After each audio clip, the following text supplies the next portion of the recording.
Shalom, shalom, bem-vindos de volta a mais uma leitura do Pequeno Midrash Diz. Hoje você vai acompanhar a leitura da Parashá de número 18, Mishpatim. Eu sou Esther. Vamos começar a leitura? Depois de dar os 10 mandamentos aos judeus, Hashem lhes ensina Mishpatim, leis que falam sobre como um judeu deve se portar com o outro. A Torá ensina que devemos cumprir 2 tipos de mitzvot. A primeira, mitzvot em relação a Hashem. Por exemplo, acreditar em Hashem e temê-lo. 2. Mitzvot em relação a outro judeu. Por exemplo, um judeu pode pegar algo que não lhe pertence? E se ele pega algo que não é seu, como deve ser punido? O que acontece a um judeu que machuca ou prejudica outro judeu? A Parashá nos ensina leis que tratam do prejuízo causado às pessoas ou às suas propriedades. Estas leis são chamadas de Mishpatim.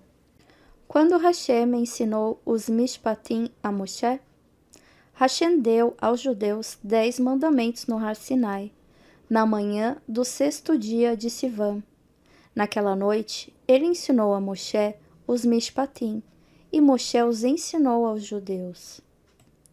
Como Moshe costumava ensinar Torá ao povo judeu?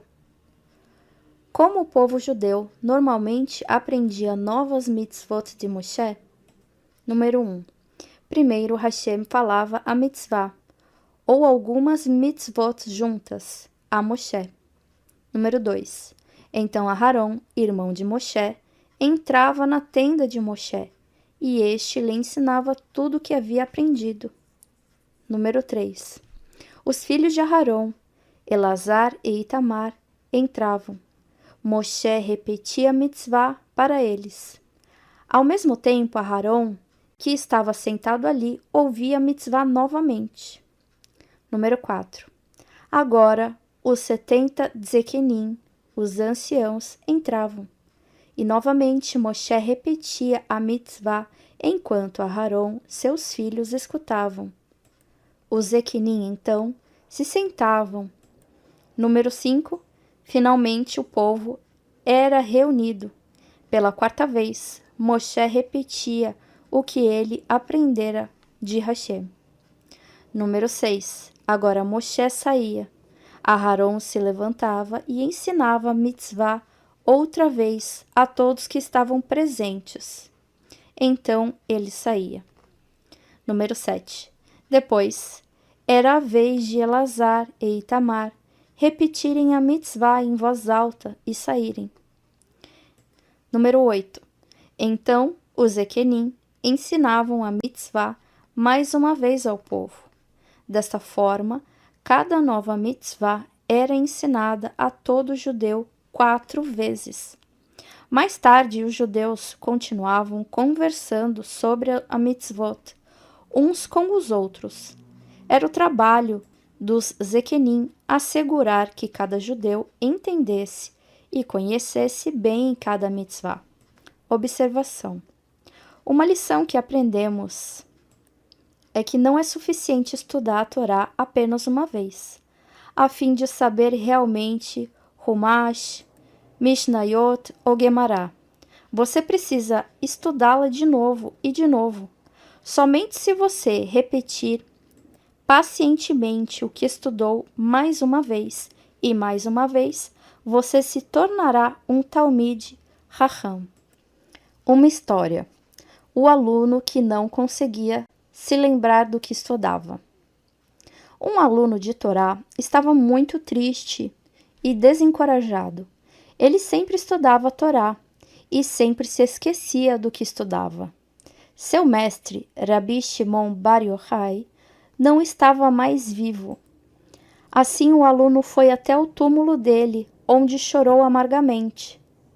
Se eu nunca consigo me lembrar do que estudei, como poderei algum dia ser um Talmid Raham? Naquela noite, o aluno teve um sonho. Rabi Shimon Bar Yochai apareceu para ele e lhe disse: Se você atirar 3 pedras em mim, eu virei. Qual o significado deste sonho? O aluno ficou pensando.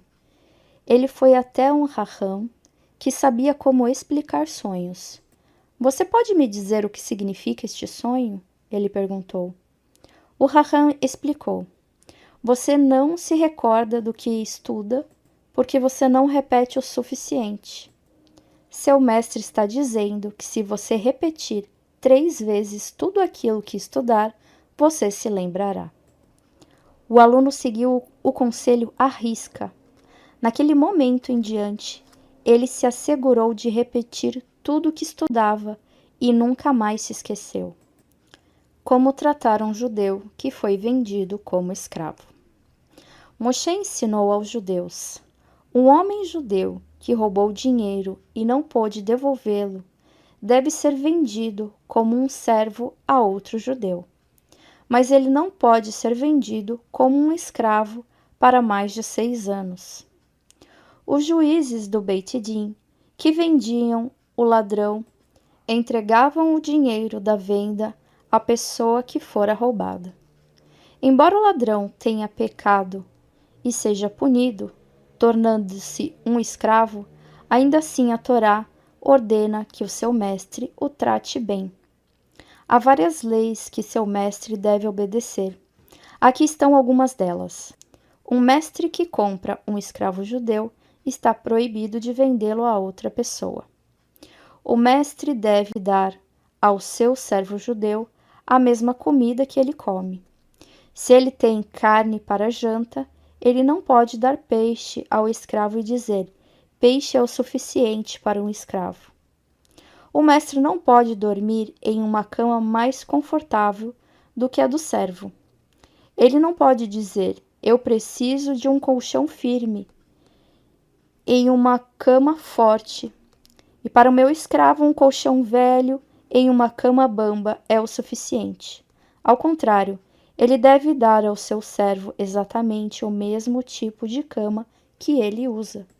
O mestre não pode mandar o seu servo judeu fazer tarefas inferiores que o farão se sentir mal. Por exemplo, ele não pode ordenar: tire meus sapatos.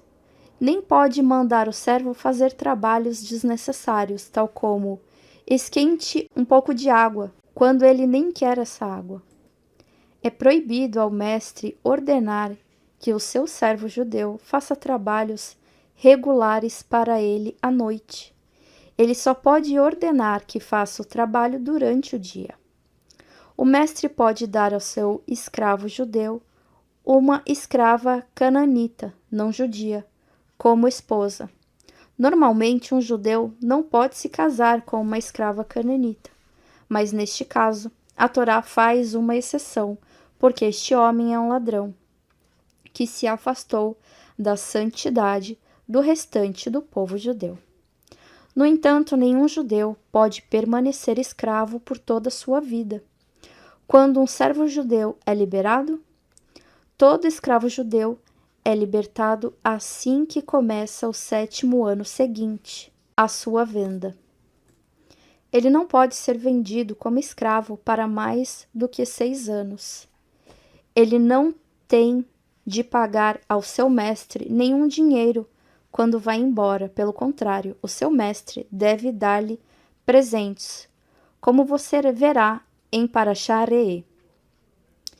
Se um ano de Yovel ocorre em algum momento durante os anos de trabalho do escravo, este é libertado no começo do ano de Yovel, depois de cada 7 anos, de Shemitah, 49 anos. O 50º ano é um ano de Yovel. Se alguém der ao servo dinheiro para que ele se liberte, ele deve pagar o saldo devedor ao seu mestre, e então estará livre. Por exemplo, se ele foi vendido para servir por 3 anos ao preço de 3.000 reais, R$ 1.000 por ano, ele pode se redimir no final do primeiro ano pagando ao seu mestre 2.000, ou no final do 2º ano, pagando-lhe 1.000.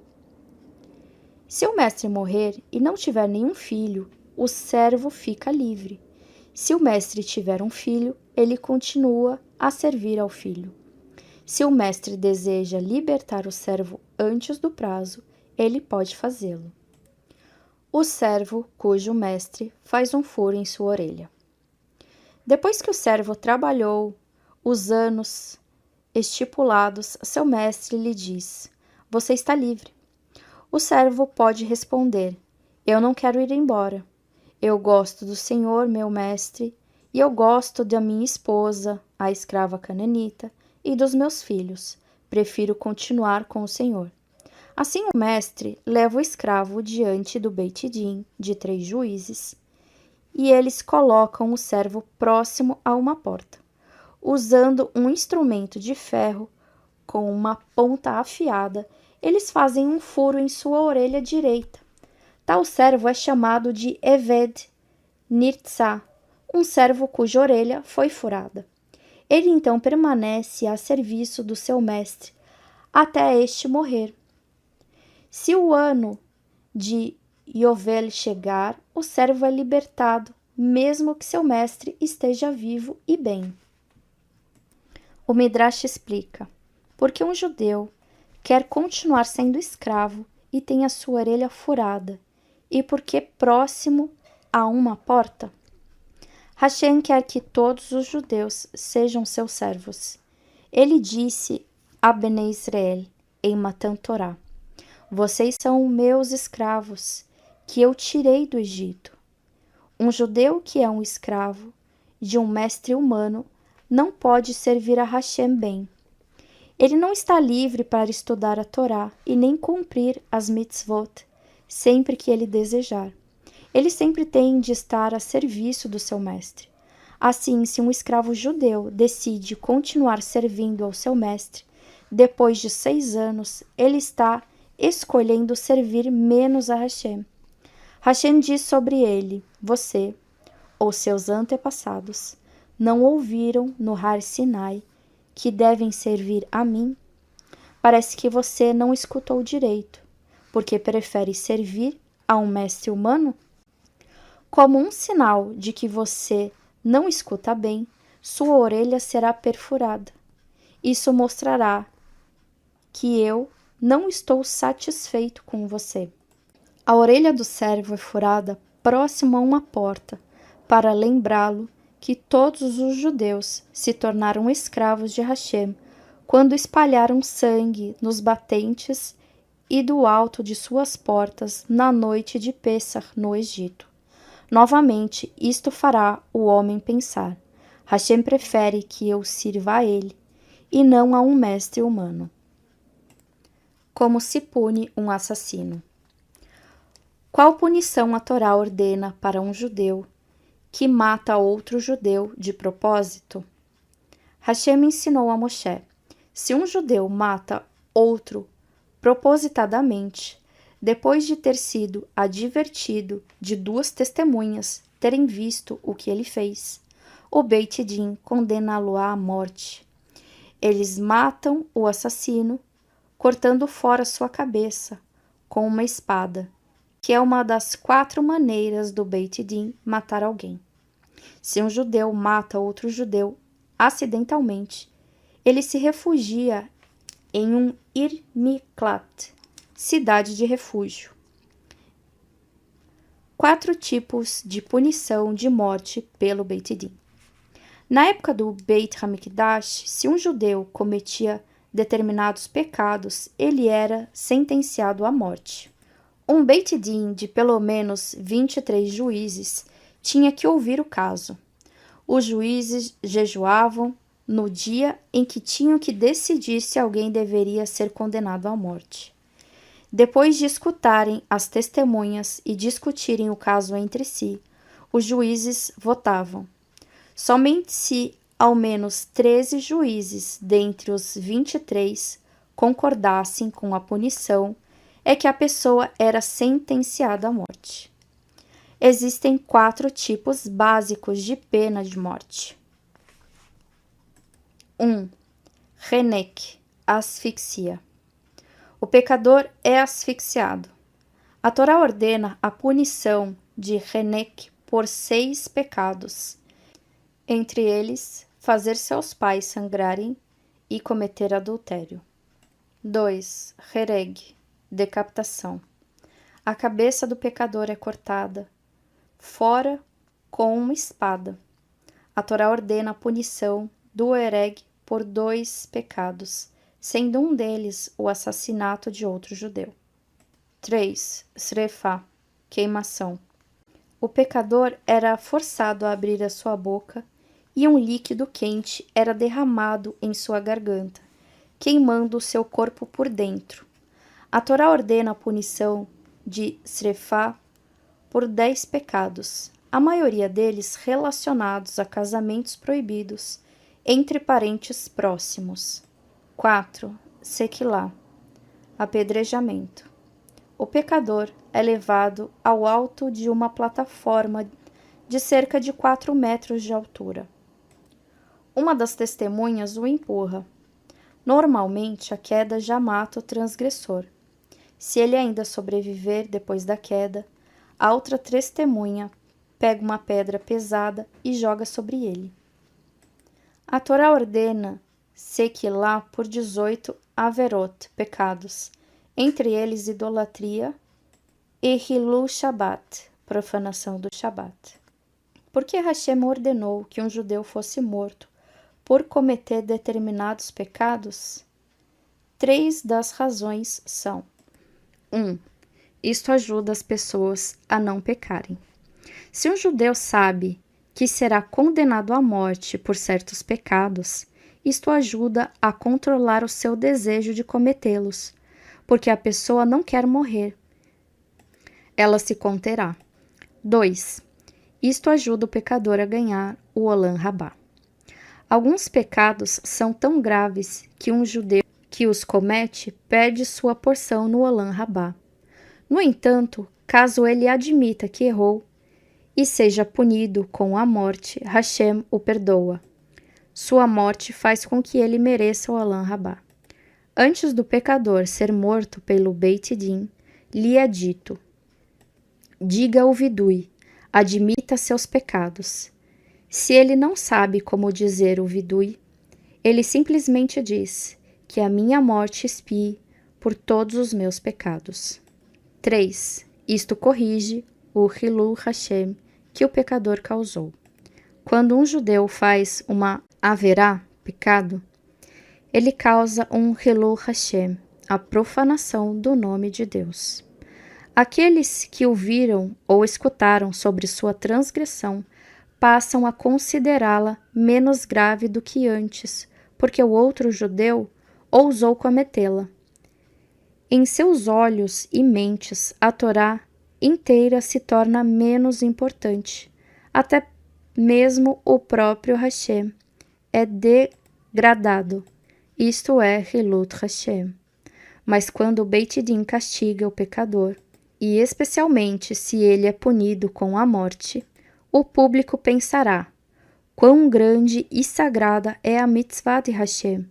Se este judeu teve de pagar com a vida por não cumpri-la, a punição, portanto, é um Kiddush Hashem. Ela faz com que todos compreendam a grandeza de Hashem. Um judeu não pode ferir seus pais e não pode amaldiçoá-los. Se um judeu fere o outro, ele deve indenizá-lo com dinheiro. Mas no caso de um judeu que fere seus pais, a punição é mais severa. Se um filho é maior que bar ou bat mitzvah e fere de propósito seu pai ou mãe, até que saia sangue deste ferimento, o Beit Din pune este filho ou filha com a morte. Se um dos pais tem uma farpa, o filho ou filha deve evitar tirá-la, a menos que não haja mais ninguém para fazer isso, porque ele pode causar um sangramento no pai. Embora o filho ou filha esteja tentando ajudar o seu pai ou mãe, é melhor que outra pessoa tire a farpa para evitar causar um ferimento, ainda que sem intenção.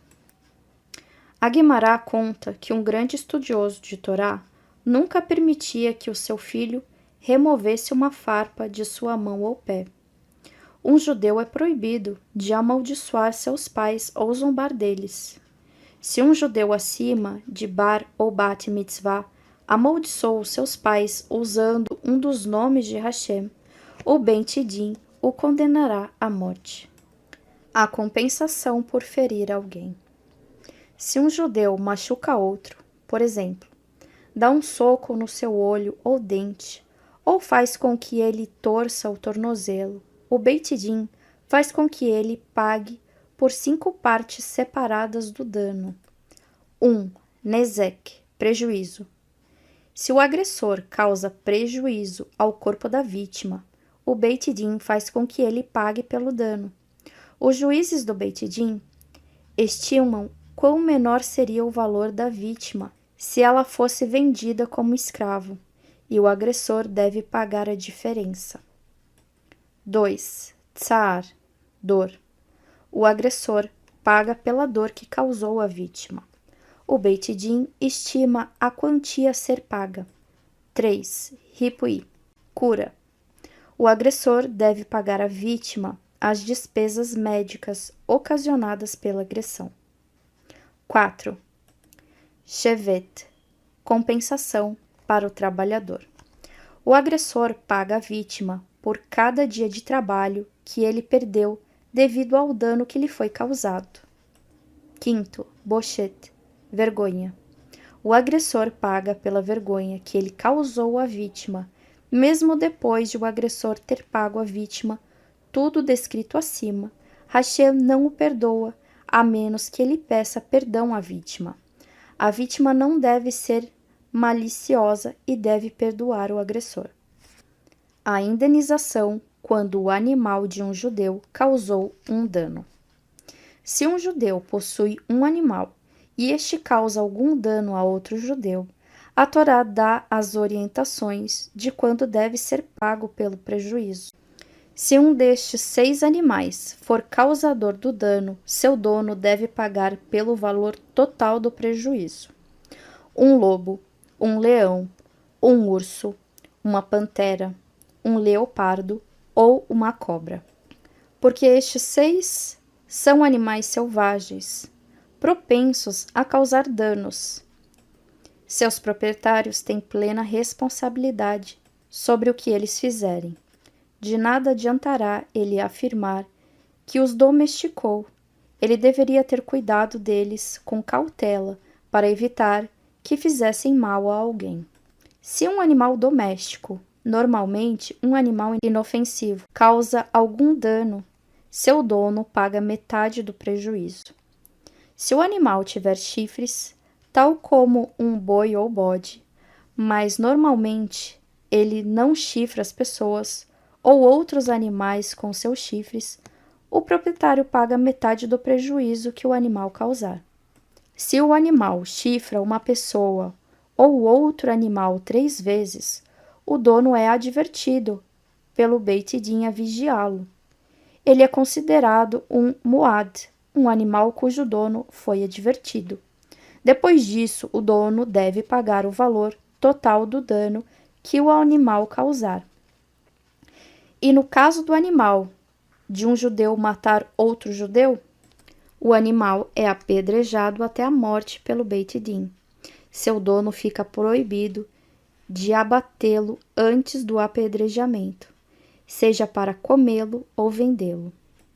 Se um animal já matou pessoas com os seus chifres por 3 vezes e se tornou um animal advertido, seu dono paga uma soma determinada pelo Beit Din à família da vítima. Se o animal que causou a morte não era um muad, ele é apedrejado, mas seu dono não tem de pagar nenhuma soma. Nossos sábios explicam: Hashem pune quem faz mal a um judeu. A Torá nos dá várias leis referentes a animais que machucam pessoas ou causam danos a uma propriedade. Isto nos ensina uma importante lição sobre a justiça de Hashem. Se ele nos ordena condenar um animal à morte por ele ter matado um judeu, quão mais severo ele será com relação a seres humanos que matam e ferem judeus. Nenhum rachá que mata um judeu fica sem punição. Às vezes ele é punido neste mundo e outras vezes depois que morre. Mas ele sempre paga pelo mal que fez. Mesmo um judeu que levanta sua mão contra o outro, mas não chega a bater nele, também é chamado de um rachá. Você pode imaginar quão zangado Hashem fica se um judeu bate em outro? Hasve Shalom. Término da leitura do pequeno Midrash da Parashá 18 Mishpatim para o ciclo de 5.786. Nós nos vemos aqui na próxima semana. Shalom, shalom a todos.